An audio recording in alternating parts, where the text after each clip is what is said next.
نکاح کا صحیح طریقہ۔ حضور نے فرمایا نکاح کے لیے اعلان بھی کرو اور مسجد میں اس کو منعقد کیا کرو۔ اعلان کیوں کیا جائے؟ تاکہ شک و شبہ سے سارے ذہن بالا تر ہو جائیں کہ یہ جو جوڑا آ رہا ہے یہ میاں بیوی کا جوڑا آ رہا ہے۔ اور پھر فرمایا کہ مساجد میں مقرر منعقد کیا کرو۔ آج کل ہم نے جہاں پر دوسری تبدیلیاں آئی ہیں، جو جو وقت گزرا تبدیلیاں آتی گئیں، وہاں پہ ایک تبدیلی یہ بھی آئی کہ ہم نے مسجدوں سے نکاح کی رسم و رواج کو اٹھا لیا ہے۔ آج آپ گرجا گھروں میں چلے جائیں تو گرجا گھروں میں آج بھی نکاح ہوتے ہیں۔ اور عیسائی جو ہے اپنا نکاح گرجا گھر میں کرتے ہیں، اور جوڑا جو ہے گرجا گھر میں جاتا ہے، وہاں پہ پادری کو بلایا نہیں جاتا، گرجا گھر میں جو ہے وہ نکاح کیا کرتے ہیں، شادی کیا کرتے ہیں۔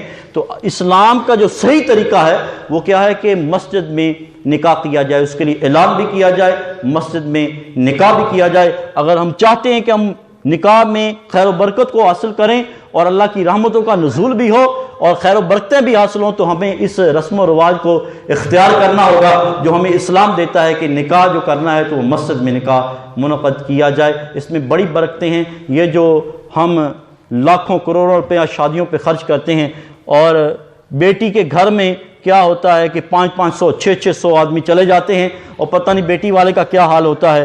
بیٹی کا نکاح ہم نے مشکل کر دیا، اور اسلام ہمیں آسانیاں پیدا کرتا ہے۔ اگر نکاح دیکھنا ہے تو فاطمہ الزہرا کا نکاح دیکھو، جو میرے مصطفیٰ نے کتنی سادگی کے ساتھ، اور کیا لاکھوں کروڑوں کا جہیز دیا تھا؟